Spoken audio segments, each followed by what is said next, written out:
प्यारे बच्चों, आज हम जो देखकर भी नहीं देखते पाठ के प्रश्न उत्तर करेंगे, जिसमें पहला प्रश्न है, जिन लोगों के पास आंखें हैं वे सचमुच बहुत कम देखते हैं। हेलन केलर को ऐसा क्यों लगता था?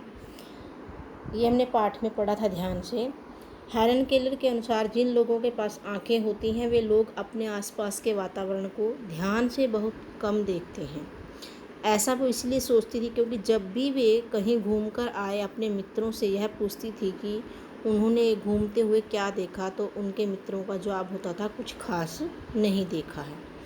तब उन्हें आश्चर्य होता था कि ये लोग घूमकर आते हैं और कुछ नहीं देखते, जबकि वह आंखें न होते हुए भी अपने स्पर्श द्वारा सब कुछ देख लेती। तो आगे दूसरा प्रश्न है, प्रकृति का जादू किसे कहा गया है?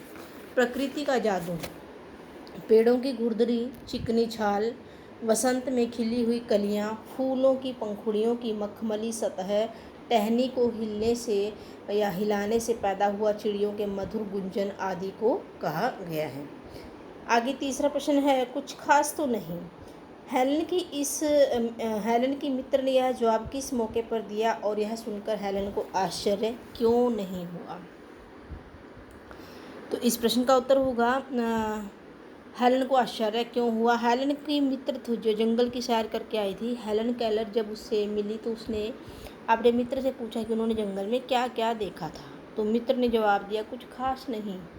यह सुनकर हेलन आश्चर्यचकित हो गई थी कि आंखें होते हुए भी उन्होंने कुछ खास नहीं देखा था, जबकि वह आँखों के बिना भी स्पर्श के द्वारा सब कुछ अनुभव करके देख लेते। तो पहला और तीसरा प्रश्न है जो इनका उत्तर आपस में मिलता जुलता ही है।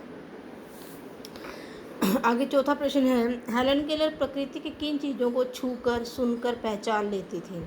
हेलन केलर पेड़ की छाल को छूकर पहचान लेती थी कि यह कौन सा पेड़ है। जो पेड़ के ऊपर की सतह होती है ना, उसको छू करके पहचान लेती थी। वो अगर बिल्कुल खुरदरी सी है, मुलायम है, इस तरीके से वो छू कर पहचान लेती थी। भोजपत्र के पेड़ को उसकी चिकनी छाल से तथा चीड़ की खुरदरी छाल को के कारण पहचान लेती थी। और वसंत में टहनियों पर खिली नई किलियों का स्पर्श, जो कलियां खिलती थी ना, उनका स्पर्श उनको टच करके छू करके पहचान लेती थी कि कितनी सॉफ्ट हैं, कोमल हैं। फूलों की पंखुड़ियों की मखमली सतह, मखमली बिल्कुल सॉफ्ट और घुमावदार बनावट, क्योंकि फूल होते हैं ना घुमावदार, सर्कल में ऐसे बनावट बनी हुई होती है, तो उनको छूकर अनुभव करती थी। वह टहनी के छूने से उत्पन्न हुआ चिड़ियों का मधुर गुंजन अथवा उंगलियों के बीच से बहते हुए झरने का पानी है जो उनको महसूस करती थी। चीड़ की फैली पत्तियाँ, घास का मैदान उनके लिए किसी भी महंगे कालीन की तरह ही था। तो आगे देखिए, पांचवा प्रश्न है, जबकि इस नियामत